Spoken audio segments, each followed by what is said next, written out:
Good evening friends. My self सक्षम अग्रवाल। और आज हमारा वीडियो का लास्ट पार्ट है, जो कि पार्ट नंबर वैसे 5 बनना चाहिए था, लेकिन बताया था लास्ट टाइम का डिस्कशन थोड़ा लंबा हो गया था, तो then we have to make part 6। आज हम सब कुछ ख़त्म कर देंगे। हमारे बहुत सारे टॉपिक्स, मोस्टली सारे टॉपिक्स ख़त्म हो चुके हैं। आज हमें जो टॉपिक्स पढ़ने हैं उसमें एक वर्ड रहेगा डेली क्वेश्चंस। ठीक है, डेली क्वेश्चंस। मोस्टली ये टॉपिक एनसीईआरटी में दिया हुआ नहीं है, ये आउट ऑफ द एनसीईआरटी है, इसीलिए बहुत जल्दी जल्दी हम रैप अप करेंगे। कुछ सॉलिड्स ऐसे देखे गए, फॉर एग्जाम्पल आप डिटर्जेंट ले लीजिए घर पर। डिटर्जेंट को अपने हाथ पर रखिए, आप थोड़ी देर बाद महसूस करेंगे कि आपके हाथ पर हल्की हल्की हल्की हल्की जलन सी होने लगी है, और उस जलन के महसूस होने के साथ, मतलब हल्की हीटिंग आपको अपने हाथ पर महसूस होगी। बस हीटिंग के दौरान ही आप देखेंगे कि वो बहुत हल्का सा स्टिकी हो गया है आपके हाथ पर। मीनिंग क्या है? कुछ सॉलिड्स ऐसे भी होते हैं। डेली क्वेश्चंस क्या होता है? द नेचर या the phenomena to absorb moisture and the nature of, लिख सकते हैं ना, the nature of a salt. Mostly salts होते हैं, मोस्टली, जरूरी नहीं सॉल्ट लिखो, आप सब्सटेंस लिख लो, आप सब्सटेंस लिख लो। The nature of a substance to absorb moisture and becomes sticky. Sticky आप बोल सकते हो, या you can say it as a wet. मतलब कई बार बहुत ज्यादा डेलिकेशंस नेचर पाई जाएगी तो पता चला वो वेट ही हो गया। एग्जाम्पल कौन कौन आ जाएंगे जनाब? एग्जाम्पल आ जाएगा NaOH, एग्जाम्पल आ जाएगा FeCl3, आयरन क्लोराइड। बेटा ये सब MgCl2, ये एक्सेट्रा। बेटा एक्सेट्रा लिखकर भले ही छोड़ रहा हूं, ध्यान रखना ये अपने आप में डेली क्वेश्चन है, ये अपने आप में डेली क्वेश्चन है। यस बिल्कुल है, ये भी है, यस ये भी है। लेकिन ध्यान रखना कई बार क्वेश्चन आपको घुमाएगा। Na असर्शन रीजन में लिखकर दिया जाएगा, असर्शन दिया जाएगा NaOH is daily question in nature, right, और रीजन में आपको लिखकर दिया जाएगा कि NaOH is a strong base. ठीक है, बातें दोनों सही है। NaOH स्ट्रॉन्ग बेस है, हाँ। NaOH डेली क्वेश्चन है, हाँ, लेकिन इसका स्ट्रॉन्ग बेस होना, इसका स्ट्रॉन्ग बेस होना इसके डेलिक्वेशंट नेचर को वेरीफाई नहीं करता। दोबारा सुन लीजिए मेरी बात, NaOH का स्ट्रॉन्ग बेस होना इसके डेलिक्वेशंट नेचर को वेरीफाई नहीं करता। इसीलिए थोड़ी थोड़ी बातें याद रखिएगा। डेलिक्वेशंट इज समथिंग जो आपके सिलेबस में मेंशन जरूर है, एग्जैक्ट मेंशन भी नहीं है, एनसीईआरटी ने उसके बारे में ज्यादा बात नहीं करी है, बल्कि मैं ये कहूंगा शायद बात ही नहीं की है। लेकिन डेलिक्वेशंट नेचर के ऊपर क्वेश्चंस आते रहे हैं। लेकिन ये ध्यान रखिएगा डेलिक्वेशंट का कोई रीजन आपके सिलेबस में मेंशन नहीं है, इसका reason not mentioned in syllabus, मतलब आपके लेवल की बात नहीं है। Not mentioned in class 10th, class 10th के हिसाब से इसका रीजन नहीं बताया जा सकता। इसीलिए आप मेरी बात प्लीज ध्यान रखिएगा, डेली क्वेश्चंस के बारे में अगर आए तो आप कोई रीजन नहीं बता सकते, सिर्फ ये बता सकते हैं हाँ डेली क्वेश्चन है। क्यों है? क्योंकि ये एब्जॉर्ब करता है मॉइस्चर एंड बिकम स्टिकी। सिर्फ इतना ही रीजन लिखना काफी हो जाएगा।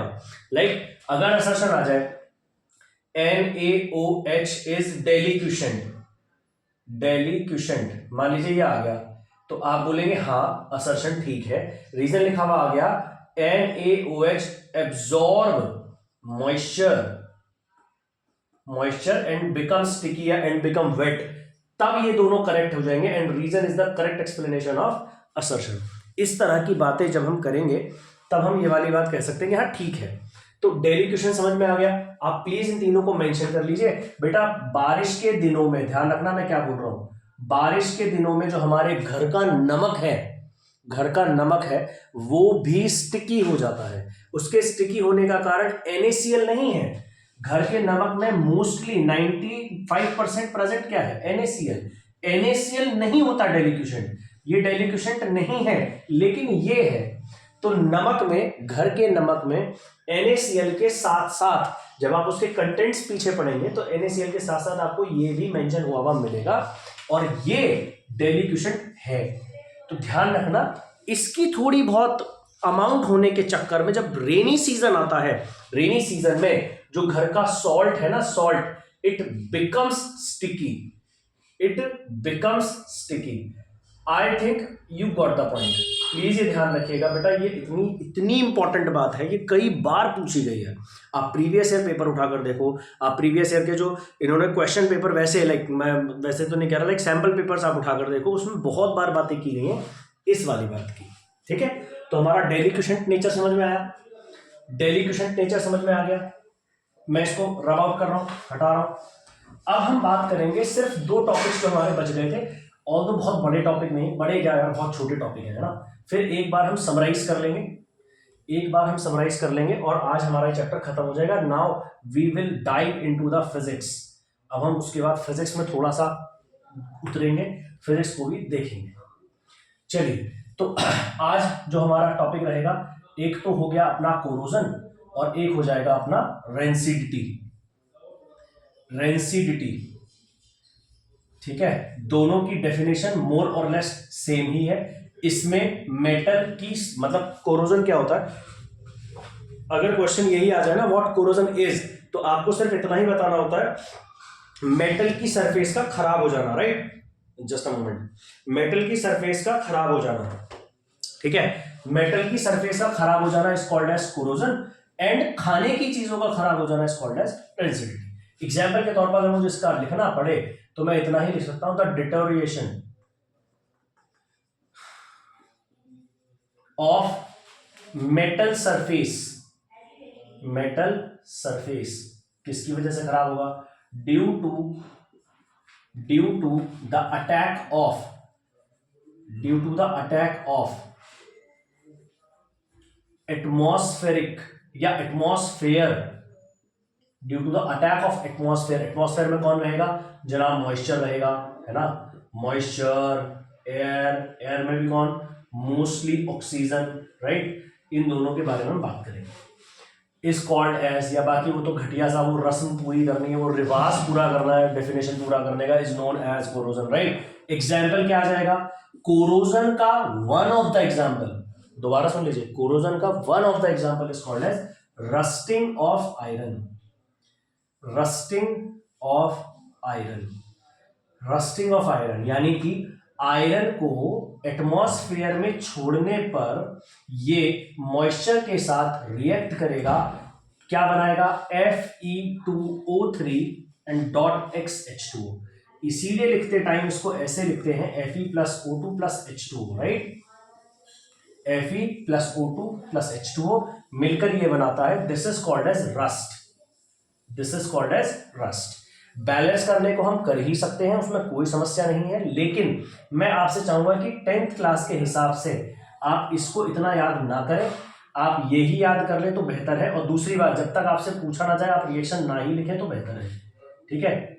Fe3O4+H2O। अब आपके दिमाग में कंफ्यूजन हो सकता है, राइट, कंफ्यूजन ये हो सकता है कि सर वहां तो आप बोल रहे थे कि ऐसा ऐसा सा कुछ है, यहाँ पर आप Fe3O4 बुला रहे हो। बेटा ये Fe3O4 एक मिक्स्ड ऑक्साइड है।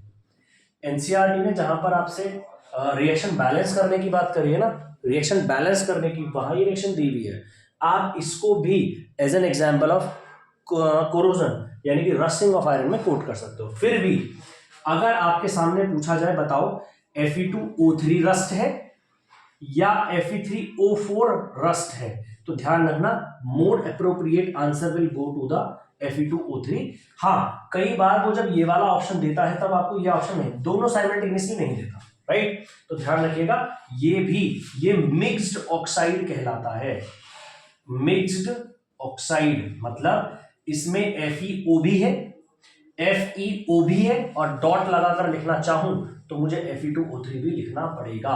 यानी आयरन यहां अपनी +2 स्टेट में भी है और यहां पर आयरन अपनी +3 स्टेट में भी है। तो आपकी मर्जी है, आपसे इसकी रिएक्शन कोई नहीं पूछता as per the class 10th। दोबारा सुन लीजिए मैं क्या बोल रहा हूं, आप YouTube छानेंगे, आप इसकी वेबसाइट्स छानेंगे, आप गूगल पर सर्च करेंगे, आप चैट जीपीटी करेंगे, वट एवर, आप जेमिनाई यूज करेंगे, आपको रिएक्शन मिलेगी। लेकिन बच्चा प्रॉब्लम ये है ना, वो जो आप ये सर्च इंजन आप यूज कर रहे हो या वट एवर AI टूल आप यूज कर रहे हो, वो तो सब कुछ देख रहा है ना। तो वो अगर ये वाली रिएक्शन लिखकर देगा आपको, तो this is in the class 12th में इसका जिक्र है, तो मैं आपको उस वाली चीज में उलझाना नहीं चाहता। एनसीईआरटी ने बिल्कुल भी रिएक्शन को मेंशन नहीं किया है। उसने रस्टिंग ऑफ आयरन लिखा जरूर है, समझाया है रस्टिंग के बारे में, लेकिन उसने रिएक्शन मेंशन नहीं करी है। तो एज पर द क्लास 10 अगर आप रिएक्शन ही मेंशन करना चाहते हो तो प्लीज आप एक काम करें, या तो फिर आप यही लिख लें, आप यही वाली लिख लेना Fe2O3 और साथ में आप H2 निकलता हुआ दिखा दें। आप बिल्कुल ये वाली रिएक्शन आप मेंशन कर सकते हैं। अगर as per the class 10th आपको मेंशन करनी ही पड़ जाए, अगर आपको मेंशन ही करनी पड़ जाए, हालांकि मैं इसमें ये चाहूंगा कि आप अपने रेस्पेक्टिव स्कूल्स में इस चीज की चर्चा करें, इस चीज की बात करें कि सर या मैम जो कोई भी आपको टीच कर रहे हैं, जो कुछ भी आपको पढ़ा रहे हो, आप एक बार उनसे इस रिएक्शन के बारे में जरूर पूछें। ध्यान रखना, प्रॉब्लम ये है ना, जो टीचर क्लास 10th को पढ़ा रहे होते हैं मोस्टली वो क्लास 12th को भी पढ़ा रहे होते हैं। तो क्लास 12th वाले, जैसे कि मैं अपनी ही बात कर लूँ तो मैं क्लास 12th केमिस्ट्री पढ़ाता हूँ, तो क्लास 12th के हिसाब से अगर मैं लिखना चाहूँगा तो ये वाली रिएक्शन है। बेटा ध्यान रखना, ये मैं इसीलिए लिख पा रहा था क्योंकि मुझे याद है, लेकिन ध्यान रखिएगा आप लोगों के लेवल पर ये नहीं है। आप लोगों के लेवल पर मोस्टली ज़्यादा से ज़्यादा आप ये वाली रिएक्शन भले ही मेंशन कर सकते हो, लेकिन इस वाली रिएक्शन को मेंशन करने का कोई खास सवाल नहीं उठता, क्योंकि ये आपके लेवल की बात नहीं है। ठीक है, तो प्लीज आप ध्यान रखिएगा, आप इसको मेंशन करो, बेखौफ होकर मेंशन करो, या फिर आप इस चीज को स्किप आउट कर जाओ। आप केवल रस्टिंग के बारे में इतना पढ़ो, आयरन की, मेटल का एटमॉस्फेयर की वजह से खराब हो जाना is called as rusting of iron, right. तो अगर मेरी बात से आप सहमत हो गए हो, सेम यही वाली डेफिनेशन में यहां लिखने जा रहा हूं। जैसे डिटोरिएशन वर्ड लिखा था, डिटोरिएशन का मतलब खराब हो जाना। अब मैं किसके खराब हो जाने की बात करूंगा, तो रेंसिडिटी में मैं बात कर रहा हूँ डिटोरिएशन ऑफ फूड आर्टिकल्स या food items obviously due to the oxidation, right, due to the oxidation of oil और fat present in it, right. उसकी वजह से क्या होगा, बैड स्मेलिंग हो जाएगी, ठीक है, खाने में से अजीब अजीब सी स्मेल आने लगेगी, टेस्ट चेंज हो जाएगा, और ये सब रेंसिडिटी को बताते हैं। सवाल अगला बहुत लाजमी है बेटा, बहुत लाजमी है। हम नहीं चाहते थे बेटा, हम लोहा खरीद कर लाए हैं, अगर हमने लोहे का गेट लगाया है तो हम नहीं चाहते कि वो खराब हो जाए। तो सवाल अगला उठेगा, कैसे बचाएं कोरोजन और रेंसिडिटी को, कैसे बचाएं। बेटा कोरोजन से बचाने के लिए आपको मालूम ही है, आप इसमें मेन कल्प्रिट कौन है, एटमॉस्फेयर। अगर मैं मेटल का संपर्क, अगर मैं मेटल का कांटेक्ट इससे खत्म कर दूं, इसको जड़ से हटा कैसे दूं, ये मेटल की सरफेस, एग्जाम्पल के तौर पर ये मेटल की सरफेस पर मैं कोटिंग कर दूं किसी चीज की जो कि मेटल तक पहुंचने से इसको रोके, वो कोरोजन को रोक देगा। क्या क्या कर सकते हैं जनाब, आप अपने घर पर लोहे का गेट एज्यूम कर लो, आप सोचो उसे जंग से बचाने के लिए आप क्या क्या कर सकते हैं। पेंट अप्लाई कर सकते हैं, ग्रीस अप्लाई कर सकते हैं, ऑयल अप्लाई कर सकते हैं, राइट। और ये सब आप करके कोरोजन को या रस्टिंग को आप रोक सकते हैं। ठीक है, तो प्रिवेंशन में जल्दी मेंशन कर देता हूं, और ये सब आपको पता ही है बेटा, ये बहुत टुच्चे टॉपिक है यार, ये है ना। प्रिवेंशन में आप कैसे कर सकते हो, बाय अप्लाइंग ग्रीस, राइट। दूसरा बाय अप्लाइंग ऑयल, तीसरा बाय अप्लाइंग पेंट, यस आप पेंट कर सकते हो, या बाय गैल्वेनाइजेशन। हाँ ये अजीब कहानी है बेटा, गैल्वेनाइजेशन, या बाय एनोडाइजेशन, जेड लिखना चाहे जेड लिख ले। गैल्वेनाइजेशन क्या होता है, जैसे पुरानी मूवीज में नहीं दिखाते थे, कई बार विलन अपने आप को बचाने के लिए, जैसे एग्जांपल के तौर पर विलन पूरी फौज लेकर आया है हीरो के सामने, है ना, और ता शूटिंग चल रही है बढ़िया करके, तो कई बार विलन क्या काम करता था, अपने आप को गोली से बचाने के लिए ना किसी और अपने साथ वाले बंदे को पकड़ के उसने आगे कर दिया, मतलब विलन खुद बच गया, उसकी जगह पर कुर्बानी किसी और की चली गई।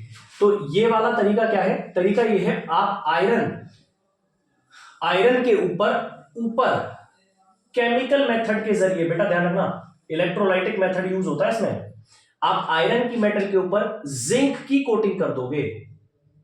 ठीक है, जिंक की क्या करोगे आप, कोटिंग। तो बेटा जिंक मेटल है ना, कोई ऐसा तो है नहीं कि आपने जिंक में ऐसे डुबका मारा, पेंट फेर दिया पूरे के ऊपर, यानी कि you can not paint it zinc directly. तो आपको क्या करना पड़ेगा, एक केमिकल प्रोसेस है, ध्यान रखना मैं क्या बोल रहा हूं, ये सब, ये फिजिकल प्रोसेस है, ये फिजिकल प्रोसेस है, ये फिजिकल प्रोसेस है, ये तीनों फिजिकल प्रोसेस है, फिजिकल, इसमें कुछ नया नहीं बना रहे हो यार। लेकिन गैल्वेनाइजेशन में ध्यान रखना, it is a chemical process, क्योंकि आयरन पर जिंक की कोटिंग करना इतना आसान नहीं है, राइट। तो हम बाद में समझेंगे इसको, हम थोड़ा बाद में रुक कर, जब हम चैप्टर नंबर 3 कर रहे होंगे ना, तभी फिर से आएगा। गैल्वेनाइजेशन में क्या करेंगे, आयरन की एक रॉड लेंगे, उसको डिप करेंगे, डिप करने के बाद इलेक्ट्रिसिटी प्रोवाइड करेंगे, और इस इलेक्ट्रिसिटी की वजह से जिंक की एक लेयर उस पर चढ़ने लगेगी। क्या, कब, कैसे, कहां, किस तरीके से, ये सब हम सीखेंगे। फिलहाल के लिए आप ये याद रख लो, गैल्वेनाइजेशन में हम करते क्या है, गैल्वेनाइजेशन में coating of zinc on iron surface, इसको अपन क्या बोल देते हैं, galvanization. Anodization mostly for aluminium. करते क्या है, क्योंकि पता होना चाहिए कि बेटा एल्यूमिनियम की मेटल रिएक्टिव बहुत है, जैसे वो एटमॉस्फेयर के कांटेक्ट में आएगी एल्यूमिनियम की सरफेस पर उसकी ऑक्साइड की लेयर जम जाएगी, जो कि उसका फर्दर कोरोजन रोकेगी, राइट। तो हम क्या करेंगे, हम केमिकल मेथड के जरिए, ये भी केमिकल मेथड है बेटा, ये भी केमिकल मेथड है, हम केमिकल मेथड के जरिए एल्यूमिनियम की इस लेयर को और ज्यादा थिक कर देंगे, जिसकी वजह से एल्यूमिनियम का फर्दर कोरोजन रुक जाएगा। तो थोड़ा सा डिफरेंस समझ में आया, कुछ और पूछना चाह रहे हो तो प्लीज आप मुझे मैसेज कर सकते हैं, आप मुझसे पूछ सकते हैं, I will reply to you. लेकिन मैं चाहता हूं कि इन पर बहुत ज्यादा समय खर्च करना बहुत काम की बात नहीं होगी।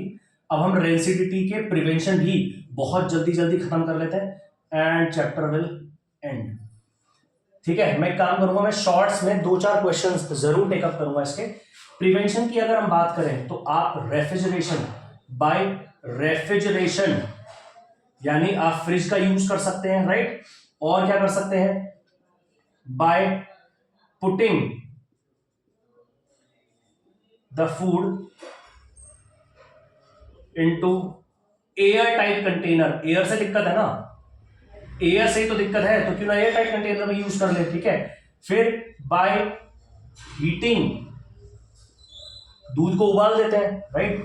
और क्या कर सकते हैं, by using, this is the most important, कई बार पूछा हुआ है, antioxidants, by using antioxidants, for example BHT and BHA। Please आप ये याद रखना, फुल फॉर्म कोई नहीं पूछता, butylated hydroxy toluene, butylated hydroxy aniline. ठीक है, तो ये थोड़े से वर्डिंग्स याद रखना, इतना ज्यादा इनकी कोई फुल फॉर्म नहीं पूछता, फुल फॉर्म नहीं आती है। आप एंटीऑक्सीडेंट्स के नाम पर ही याद रखना, नाम ही है एंटीऑक्सीडेंट्स, ऑक्सीडेशन के एंटी हैं, रोकते हैं। तो जब वो एंटीऑक्सीडेंट्स ऑक्सीडेशन को रोकेंगे, बात खत्म हो जाएगी। ठीक है, तो प्लीज आप ये ध्यान रखना, these are the prevention of the rancidity. बेटा एक बात और, मैं आपको ये आज एक बात हेल्थ रिलेटेड कुछ बता देता हूँ। आप कोशिश करें अपने फूड में एंटीऑक्सीडेंट शामिल करें, क्योंकि एंटीऑक्सीडेंट्स आपकी हेल्थ के लिए बड़े अच्छे होते हैं। मैं ये नहीं कह रहा ये वाले एंटीऑक्सीडेंट्स हैं, ये तो हम फूड में एज अ प्रिजर्वेटिव मिला रहे हैं, मैं उनकी बात नहीं कर रहा, जो नेचुरली एंटीऑक्सीडेंट्स रखते हैं। ठीक है, जैसे कि ब्लूबेरी टाइप, तो ये ध्यान रखना, ब्लूबेरी टाइप ऐसे फूड्स आपकी एजिंग को कम करते हैं, हमारी एज को बढ़ने से रोकते हैं, हमारी सेल्स को फिट रखते हैं, उनके ऑक्सीडेशन को कम करते हैं, उसकी वजह से वी लुक्स हेल्दी, राइट। तो थोड़ा सा ध्यान रखिएगा, एंटीऑक्सीडेंट हमारी हेल्थ के लिए भी बहुत अच्छे हैं। कोरोजन समझ में आया, खराब हो जाना, किसका खराब हो जाना, मेटल सरफेस का खराब हो जाना। रेंसिडिटी समझ में आया, ये भी खराब हो जाना है, किसका, फूड आइटम्स का। ठीक है, तो इनकी रिक्वायरमेंट दोनों हो ऑक्सीडेशन की वजह से ही रहे हैं, लेकिन इसको बचाने के तरीके अलग है बेटा। अब समझो ना, इसमें तो तेल वेल नहीं इतना भर देंगे, अचार में तो भर लेते हैं, अचार में तो भर लेते हैं, लेकिन इसमें प्रॉब्लम ये है ना, हर चीज में तेल थोड़ी ना भर देंगे, तो तेल की वजह से वैसे हेल्थ इशू हो जाएंगे। तो हम रेफ्रिजरेशन का यूज कर सकते हैं, air tight container, air tight container का आप यूज कर सकते हैं, है ना, हीटिंग करके यूज कर सकते हैं, उबाल दो, right. Antioxidants BHT and BHA का यूज कर सकते हैं, और वहां तो हमने पढ़ ही लिया, ठीक है। तो आप जरूर एक बार कमेंट करें सेशन कैसा लगा, और अगर हो सके तो थोड़ा लाइक वाइक और शेयर कर सकते हो तो शेयर कर दीजिए, और बाकी सब्सक्राइब भी अगर कर सकते हो तो बड़ी बड़ी अच्छी बात है ना यार। बार बार कहना बहुत अच्छा नहीं लगता, लेकिन मैं ऐसा पर्सन हूँ भी नहीं ना कि मैं बार बार अपने मुंह से कहता था। तो आप प्लीज़ कोशिश करें, अगर हो सकता हो, अगर आपका उसमें कुछ नुकसान ना हो रहा हो तो आप कोशिश करें लाइक शेयर सब्सक्राइब तीनों करने की। और बाकी अगर आपको कोई दिक्कत आती है, अगर आपको किसी टॉपिक को समझने में कोई प्रॉब्लम है, तो आप प्लीज़ मुझसे बताएं, ठीक है। नेक्स्ट वीडियो में अब हम 6 पार्ट्स में ये हमारा पूरा का पूरा चैप्टर कवर हो चुका है। हमने अभी क्वेश्चंस के बारे में ज़्यादा चर्चा नहीं करी है, तो क्वेश्चंस का या तो मैं एक सेपरेट वीडियो बनाऊंगा, या मैं क्वेश्चंस के लिए सोच रहा हूं कि वन बाय वन हम शॉर्ट वीडियोज में कर लेंगे, ठीक है। तो शॉर्ट्स बना लेंगे, कोशिश करेंगे, राइट। अब हम अगला ध्यान देंगे, जो हमारा अगला टॉपिक रहेगा वो हमारा रहेगा फिजिक्स का चैप्टर नंबर 1, यानी कि लाइट, रिफ्लेक्शन एंड रिफ्रैक्शन। इसको अब हम चर्चा में लाएंगे और सीखेंगे इसके बारे में भी बहुत कुछ। हालांकि ध्यान रखना, क्लास 10th की आपको काफ़ी सारी वीडियोस ऑलरेडी मिली हुई होंगी, वहाँ पर स्मार्ट बोर्ड यूज़ हो रहा होगा, और आपको लग रहा होगा कि यार स्मार्ट बोर्ड है ना, लाइक डेफिनेशंस लिखी हुई आ रही हैं, बहुत अच्छा समझ में आ रहा है, नोट्स प्रॉपर मिल रहे हैं। बेटा नोट्स वही काम के हैं जो आपके अपने हैंड रिटन है, जो आपकी अपनी बुद्धि का इस्तेमाल करके यूज़ करे गए हैं, वो नहीं जो टीचर आपको दे रहे हैं, ठीक है। मैं टीचर्स की बुराई नहीं कर रहा हूँ बेटा, ये इस समय की डिमांड है, क्या करें। अगर मेरे पास भी होता तो I will show it to you, लेकिन प्रॉब्लम क्या है ना, पहली बात तो मेरे पास स्मार्ट बोर्ड है नहीं, दूसरी बात अगर होता भी तो मैं कभी भी नहीं चाहूँगा कि मैं स्मार्ट बोर्ड पर PPT चलाऊँ। मैं स्मार्ट बोर्ड पर भी यही काम कर रहा हूँ जो मैं आज इस वाले बोर्ड पर कर रहा हूँ, बस आपको ये मजा आ जाएगा कि हाँ स्मार्ट बोर्ड है। थोड़ी बहुत कभी कभार बायो में ज़रूरत पड़ती है, एग्जैक्टली बायो में ज़रूरत पड़ती है थोड़ी बहुत एनिमेशन दिखाने की, बायो में थोड़ी बहुत ज़रूरत पड़ती है एक डायग्राम की, जो कि यहाँ पर ऑलरेडी पेस्टेड हो और मैं उसी के बारे में आपको बताता चला जाऊँ, रब करता चला जाऊँ, बताता चला जाऊँ, रब करता चला जाऊँ, बताता चला जाऊँ। लेकिन आप थोड़ी सी बात ध्यान रखिएगा बेटा, इनके लिए आपको स्मार्ट बोर्ड की ज़रूरत नहीं होनी चाहिए। आपको करना क्या है आप समझें, इससे आपका मेंटल लेवल बढ़ेगा। कैसे बढ़ेगा? आप पहले वीडियोस देखें, वीडियोस देखने के बाद आप एक शीट लेकर बैठें, वाइट पेपर की शीट लेकर बैठें, उस पर आप सोचें कि आज आपने क्या क्या टॉपिक्स आपने पढ़े, क्या आप उनकी डेफिनेशंस लिख पा रहे हैं। अगर आप उनकी डेफिनेशन क्लियरली लिख पा रहे हैं, थोड़ी बहुत गलती सबसे होती है, तो आप एक काम करें, अगर आप ये चाहते हैं तो मैं आपकी कॉपी देखने तक को भी तैयार हूँ। कॉपी के लिए आप प्लीज़ मुझे इस पर मैसेज कर दीजिएगा, ठीक है। आप मुझे इस पर अपनी कॉपी का लिखा हुआ व्हाट्सएप कर दीजिएगा, और अगर आपका मुझे व्हाट्सएप मिलेगा तो आई विल रीड इट, मैं रीड करके बता दूंगा कि कहाँ क्या गलती है, राइट। आप नोट्स बनाएं प्लीज़ बेटा, कॉपी पेस्ट करना थोड़ा सा छोड़ दो, कॉपी पेस्ट ज़िंदगी में ज़्यादा अच्छे नहीं होते। आपको खुद से वो एबिलिटी लानी पड़ेगी कि आप डेफिनेशन को कैसे फ्रेम करते हैं, आप उसे कैसा समझते हैं, और आप उसको कैसे रिप्रेजेंट करते हैं। बेटा हर स्टेज पर आपके रिप्रेजेंटेशन के मार्क्स हैं। कुछ तो बात होती होगी ना यार, एक सेम क्लास में बैठा हुआ बच्चा, एक बच्चा टॉप पे टॉप हुआ चला जा रहा है और एक बच्चा बहुत लिथड़ रहा है, पीछे हो रहा है। उसकी वजह, मैं ये नहीं कहता कि पढ़ाई उसकी वजह नहीं है, पढ़ाई भी है कि बच्चा एक पढ़ रहा है और एक नहीं पढ़ रहा, लेकिन आप समझे कई बार दो सेम लेवल के लोग भी आगे पीछे होते हैं, वो ड्यू टू देयर रिप्रेजेंटेशन होते हैं। तो आप रिप्रेजेंट करना सीखें, उसके लिए आपको चाहिए होगा कि आप अपनी साइड से जितने एफर्ट लगा सकते हैं वो एफर्ट आप लगाएं। तो आप इस चीज़ को ना देखें कि वाइट बोर्ड है, बड़ा बोरिंग है, बड़ा, भाई मेरे पास अगर स्मार्ट बोर्ड भी होता, मैं आप फिर कह रहा हूँ, मेरे पास स्मार्ट बोर्ड होता, मैं PPT नहीं लेकर आता, मैं PPT नहीं, पहली बात तो स्मार्ट बोर्ड है ही नहीं, बट अगर होता भी तब भी मैं PPT नहीं, मैं बायो के केस में ज़रूर लेकर आता, मैं बायो के पढ़ाते टाइम ज़रूर लेकर आता। लेकिन बेटा मुझसे केमिस्ट्री और फिजिक्स में उम्मीद भी मत करना, बिल्कुल उम्मीद मत करना कि मैं कोई PPT लेकर आता, मेरा स्टाइल है ही नहीं। मैं चाहता हूं कि आप ही सारा काम करें, मैं केवल और केवल एक हेल्पर की तरह, एक गाइड की तरह आपको गाइड करना चाहता हूं, दैट्स ऑल, राइट। तो आप प्लीज़ सेशन को बताएं, और हो सके तो थोड़ा पसंद आ रहा हो तो कर दीजिएगा लाइक यार, उसमें तो कुछ जा नहीं रहा है, जा रहा हो तो भाई मत करना। ठीक है, थैंक यू।